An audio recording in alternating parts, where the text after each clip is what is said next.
Have you heard of the concept of digital dust?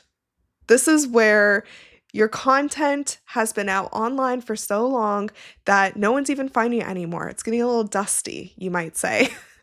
Well, in this episode, I'm joined by Dana Bahar to talk all about how Pinterest can help dust off your podcast content.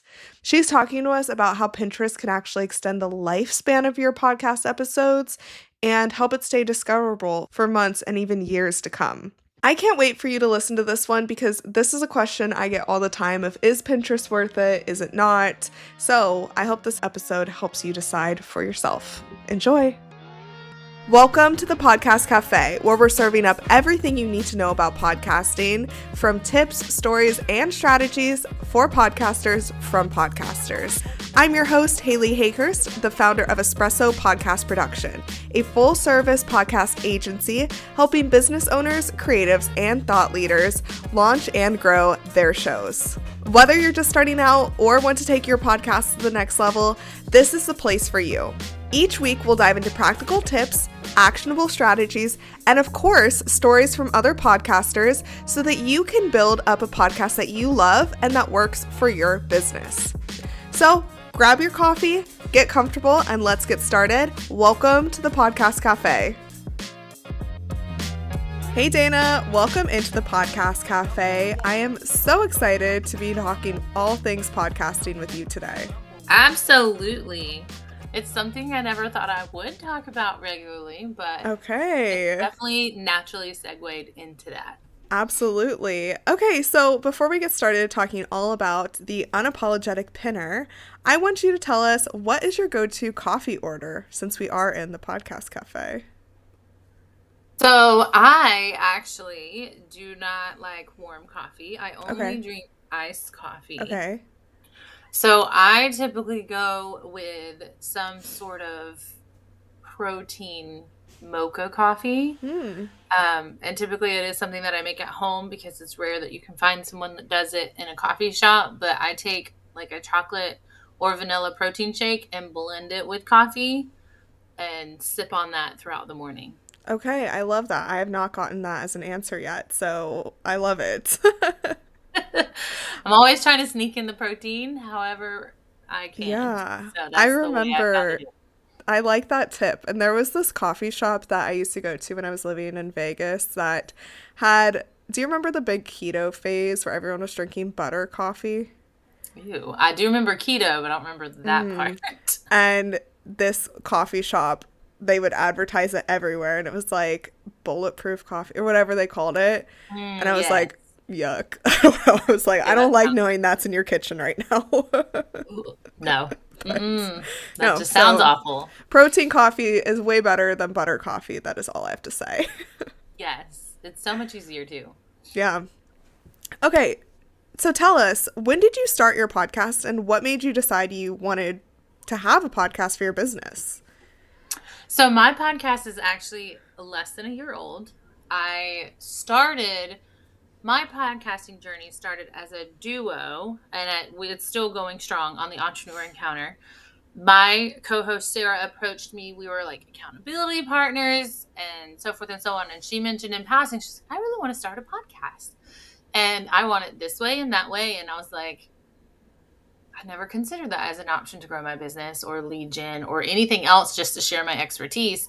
So I joked with her. I was like, well, if I don't have to show my face, I can talk all day long about something. You just tell me what to talk about. I'll research it and we can have a conversation, because that was the vibe that she wanted to go in, is having conversations. And that was almost 2.5 years ago. That, I guess I got used to it, comfortable, felt like, oh, okay, maybe I need to do this for my own business of Pinterest marketing.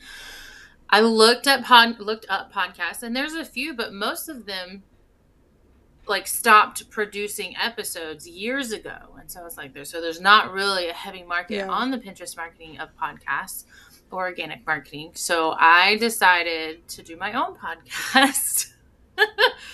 Since I was comfortable talking into a mic and everything, I just decided. So I launched it in October of last year and have been steadily growing it on my own. It's funny because with the podcast, I also was on the other one with Duo, we can easily hit 30 minutes because there's two of us. So I was like, I can definitely do 30 minutes talking by myself. I cannot.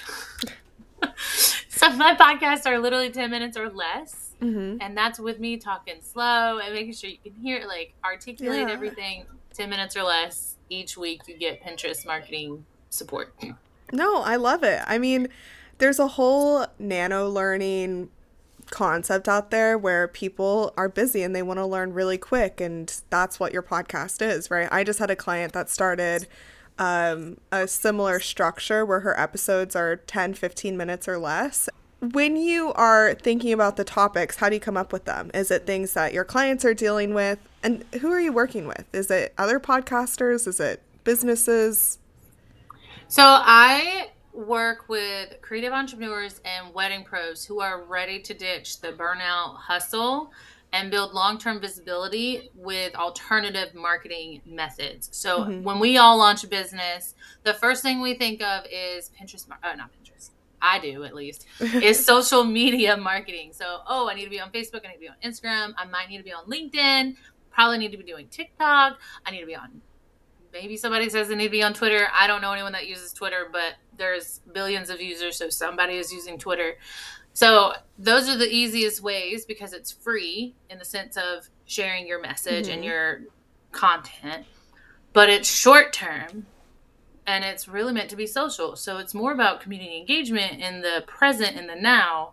So I work with people who want to add a long term layer of visibility so that they don't have to rely on daily posting because that does get exhausting and life gets in the way.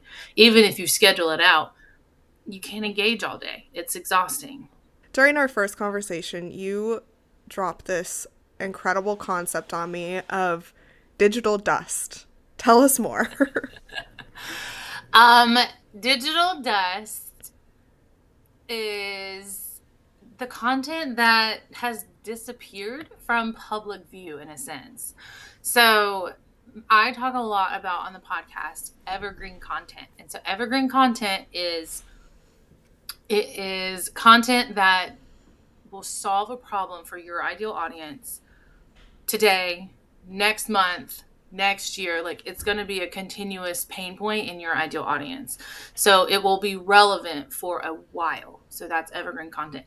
I bet what you have a podcast episode, you have a blog post, you still have a carousel post or a reel that is still relevant today, even though, especially on social media, it's disappeared from view because it only lasts 24 hours. Mm-hmm. So I utilize platforms built for discoverability. And that's what Pinterest is. It's a visual search engine. So the visuals and the keywords help you stand out and undust your Yeah. content so that it has a longer lifespan and will continue to do what it needs to do for you. Mm-hmm. Yeah, and one thing you were talking about with your podcast specifically is you still have episodes that you're promoting on Pinterest that are still being found from you've been doing this for a year, so Mm-hmm. since your very first episodes. And I think you were mentioning that some of the topics are around like time management and other tips like that. How do you just create more episodes like that that have that long visibility, or what's your structure with that? We do create content based on what's trending. So, time management is one that at the end of every year, the beginning of every year, maybe even with like the transitions, if you have children, of schools coming, ending, Mm-hmm. so you're going into summer or the holidays are coming up and you're having to balance more things on your schedule than you normally would, time management will come up. It's very cyclical. That will be like a timeless evergreen topic because we'll all have Yeah. some sort of pain point with managing our calendar, Yeah. adding being more productive, not just getting like busy, moving the needle forward. And you can break that down 1,000 different ways. So we create new episodes every single year, but will then look at older episodes like I mentioned before and make new pin graphics and reshare it so that more people can find it and they'll listen to the old episodes as well as the newer episodes. That's so interesting. How many pins are you getting per episode? I typically like when we first record an episode and it goes live, I break down each one into 10 pins. So I look at a variety of different pain points. I'll look for like if there's three main points, then I'll get at least three pin Mm. graphics for each pain point. If I have a quote that I pulled out, then I'll use that as a pin graphic. So I try to bring a variety of different ways to attract people that from visually as well as keywords, and that usually ends up being about 10. Okay, wow, that's amazing. And I mean, your episodes are 10 minutes or less. So imagine how many you can get, you know, if they were 30 minutes, 40 minutes, right? And so I think that's really something that the listeners can take away from. How much time does Pinterest take business owners? I think it depends. Okay. um, if you're only doing the 10 pins per episode, you can get that done. If your creation process, let me back up, includes utilizing templates, which I always recommend anyway because it fosters brand cohesiveness Hmm. and it does save you time, then you can have it done in like an Okay. hour and a half. If you're not used to like that whole concept, I would say it's still a max of 2 hours, but you have 10 days worth of pins and each pin averages about a 6-month lifespan. That math is a lot of visibility versus just posting it on social media where it's Yeah. going to disappear in 24 hours. Wow, I didn't realize that it had a 6-month lifespan. Well, and that's where I'm saying, like, with the cyclical, like time management, that's even more. It's been over a year and it still pulls traffic to these episodes. Hmm. So, but on average, it's about 6 months. But I think the last statistic I looked at from Tailwind, which is a third party Pinterest scheduler, they said I think 40% of the pins that were being saved are over a year old, which is a Wow, really great number. That means that something is. you pin today, next year will still be pulling traffic. Yeah, and I think that's like really important for business podcasts to remember is, one of the things that I always try to get people to think about when they're using a podcast for their business is like, how are you going to promote your own business from it? So I know in your show notes, you write how people can work with you. You give Mm-hmm. them, the description of what you do, what your business does, which I think is great because if someone finds it down the line, it's still relevant rather than running a bunch of short term promotions in the podcast, which there is a time and a place for those too. But I think thinking about how long your podcast episodes can be found, which could be forever, right? It's Mm-hmm. important to prioritize what you're promoting in the podcast. And sometimes it is just brand visibility, sometimes it is an offer. I always, whenever I run webinars, I try and I'll maybe make an episode about it, but I'll make it more general rather Mm-hmm. than something like, oh, on this time and this day, this is the only time it's going to be relevant.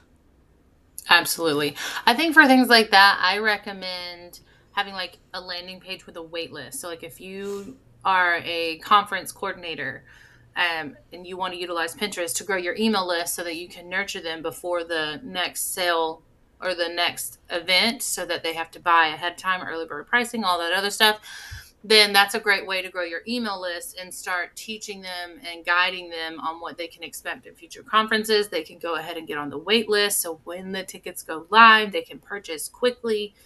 And there's just a bunch of different ways that you can utilize it without it, being time sensitive. You just have to Totally. tweak a few things. Yeah, no, that makes sense. Okay, what are some Pinterest myths that you want to bust? I know one is like Pinterest is outdated. I hear that all the time. I hear a lot that Pinterest is outdated. It's actually a quickly growing platform. Two is the biggest one that I run into is it's just for bloggers or it's just for recipes. And it Yeah. is so much more than that. I did my entire business rebrand through Pinterest. I researched font pairings and like the like what goes really well together, what like scripts go well with all of it. I did color combos. I looked up different ways to do a logo since I was DIYing that one aspect. But I've dove into like the color theory, and these are the feelings I want to invoke. And I found all of that information on Pinterest. When it was time to do my first ever branding photo shoot, I was looking up blog posts as well as guides on how to be comfortable in front of the camera. I am on the plus side of weights and things. So like I'm already uncomfortable in general, and so I was looking for different pose ideas so that Mm, I could like arrive ready to go. Like, okay, I know what I'm doing. I'm not as uncomfortable because I looked at how to pose my body that will ultimately look good on photos that I want to share again and again because they're going to be used everywhere. yeah. I love that. I mean, branding photos are not cheap, so it is good to be able to use them for years and years, right? And I mean, it's not cheap, Absolutely. but it's worth the price for sure. Yes, it's definitely been worth it, but I didn't want to like you can tell when you're not comfortable in front of the camera Yeah. no matter how much you edit. And so I just wanted to make sure I came prepared. Okay, this is how we're going to move. This is what we're going to Yeah. have in front of us. What I'm going to do with is mainly my hands because I talk with my hands. Yeah. And so I was like, how do I not do all of that on camera? Yeah, totally. Totally. No, I love the ways that you're using it. You know, something else that I always think about is on podcasts, like, yeah, people are listening, you can see the numbers, but sometimes you don't hear from the listeners every week, which can be kind of frustrating. And I feel like it could be the same with Pinterest. But I'm curious, how is the way that you can actually connect with the people that are seeing your pins? Is it them signing up for newsletters? Is it them like what is the communication like? Because I think that's one thing that a lot of business owners think about is like on Instagram people can send you a message right then and there, but I don't think it's the same way on Pinterest, is it? I mean, you can comment on a pin, but ultimately, social media platforms will you get dinged in the algorithm if you have links to send them to your landing page. So Pinterest is different and it doesn't operate. You want them to send you a DM or do a trigger word so there's a mini chat workflow and start the conversation that way. With Pinterest, you're sending them straight to your booking link, the product page, your storefront, your affiliate links. You're sending them to your landing page for your lead magnets, your services page. You send them directly to it. There's no trigger word. Hopefully, they get it. You're sending to them directly to it. That's the communication channel. That Mm, your keywords that you're utilizing pop up when they're doing their search. They see your image that's like a tiny little billboard, so it attracts their attention. They like what they're seeing. The goal is to get them to click through to wherever it is that you want them to go. Podcast episode, lead magnet, product, insert something else that you want to grow visibility on. yeah, no, that makes a lot of sense. And then for the podcast, do you recommend sending them to like Apple or Spotify? Or what I do is I have like a podcast page on my website. What do you think is the best? It's good to diversify your links because if you're doing more than one pin per day, but they're all leading to like if you're doing 3 pins all leading to the same podcast episode, I would do your podcast page on your website. I would do Apple, I would do Spotify, I would do YouTube. Amazon podcast. I would Yeah. do different links so that they're all going to the same place, but you don't get dinged as spam. Oh, interesting. Okay, that makes sense. And then you could just kind of, how do you test the analytics? Like, how do you track those? So you have to have a business account to access and track analytics. And when you're in your main business hub, it's just there's an analytics tab Yeah. essentially that breaks down over the last 30 days is what it starts with of impressions, saves, outbound clicks, and then underneath that will break down by pin. So you can see which ones are working the Mm, best. And that's what I recommend reviewing so that you start making more of that type of pin and saving yourself trouble and not always being in A B testing mode. Once you have a few months of, okay, this style does the best, I'm going to make more of this one with these type of keywords this type of word flow, sending them Yeah. there. Yeah. And I know for some of the listeners are going to be like, this sounds like a lot of work, which it's great that you have your podcast as an amazing resource for all things Pinterest. And then also, this is stuff that you do for people. So for business owners or podcasters who don't want to take the time to like learn all of this, that's what you offer, correct? Yes. Okay. So I offer a variety of services in regards to repurposing your content to dust it off and get it onto Pinterest. Full service management is obviously my tried and true full service um, thing that I do, Yeah. where we'll map out a whole quarter of content. And each week we will look at what's trending, what's popular, keywords, and update each week of wherever it is that we're going. We'll make sure to diversify your links. We'll track the analytics. We'll do all of that stuff to make sure that we reach your visibility goals, lead generation goals, based on what people are currently searching for and update it as we go. Okay. I love that. Do you have a team? No. Okay. No, I love that. I dream of having a team one day. Yes. Do you do your own podcast production? I do not. I do outsource that. Okay. I no. That's Yeah. not my strong suit whatsoever. No. And I think that's like totally, yeah, there's things in my business that like, I love all things podcasting. That's why this is my business. That's why I do it for people. So I do it for myself too. But there's other things in my business that it's not my specialty. So I don't do that at all. I like outsource that. And I think that is important for people to recognize is like, we don't start our businesses to be like an expert at everything. We really start Mhm. it to, or even our podcast. Like we want to talk about one specific topic, right? Or a series of topics. And we don't start it because we want to create an amazing Pinterest board, right? We don't start it because we want to become a podcast editor or producer. We don't start it because we want to do, all these other things. So there's pieces that you can definitely outsource, but staying in your expertise, I think, is the most important thing when it comes to any of this. And then bringing in experts where necessary so your podcast doesn't acquire that digital dust, right? Absolutely. Okay, I have some rapid fire questions for you, but is there anything else in the Pinterest world that you want to bring up? I just think specifically it needs just to like social media and everything is meant to go viral. Do not go on Pinterest and expect to go viral. You are building a foundation of long-term visibility, and that can take 3 to 6 months to build because it has to get through the algorithm and build momentum. But once it does and you maintain consistency, it will continue to work for you. Like I feel safe saying it's a guarantee that you will see consistent brand visibility. I love it. I love it. Okay, Dana, I have some rapid fire questions for you. Okay, my first one is, what is the first podcast that you ever listened to or remember listening to? Or like left an Oh, impact on your life? it would be the Mom in 30. I think 3 and 30. 3 and 30 podcast. It's a mom parenting podcast.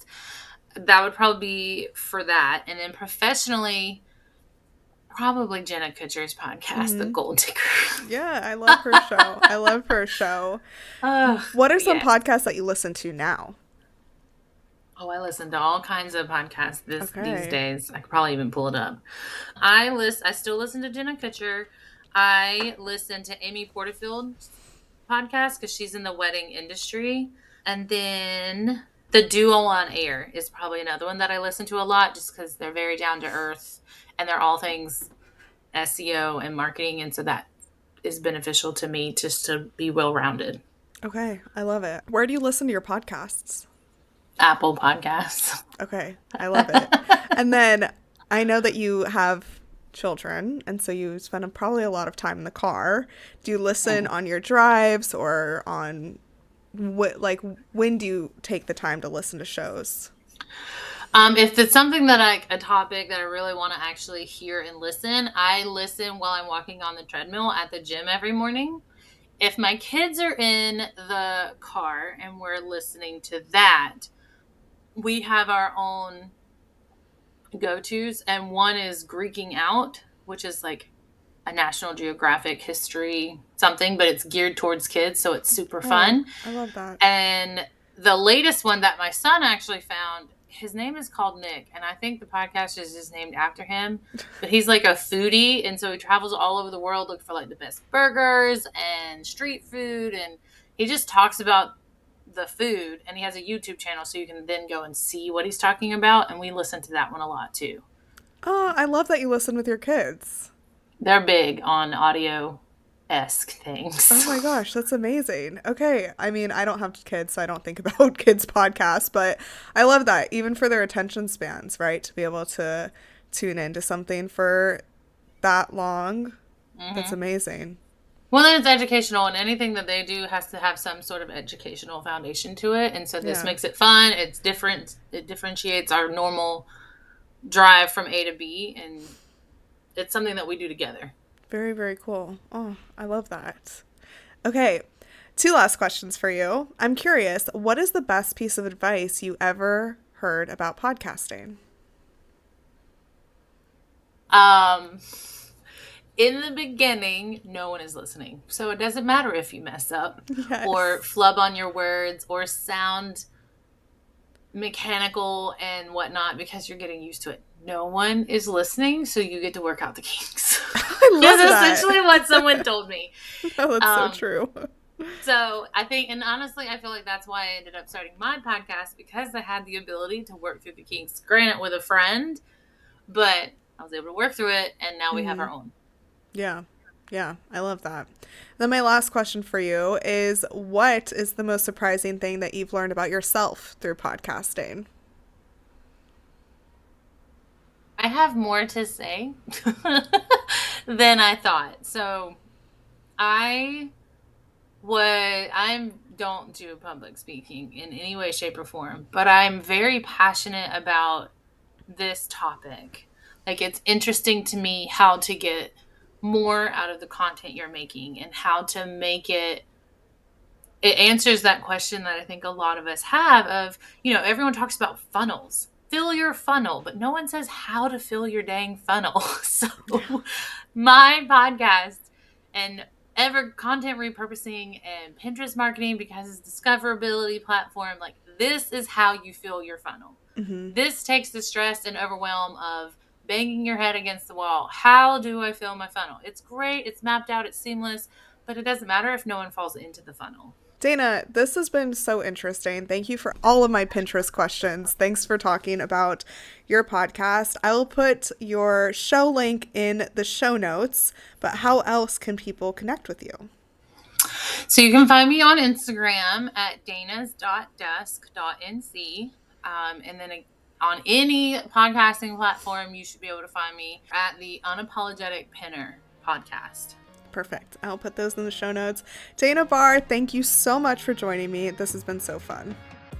Thank you so much for joining me in the Podcast Cafe. I hope you're leaving with fresh ideas and inspiration to take your podcast to the next level. Remember, podcasting is a journey and you don't have to do it alone. I'm here to help you every step of the way.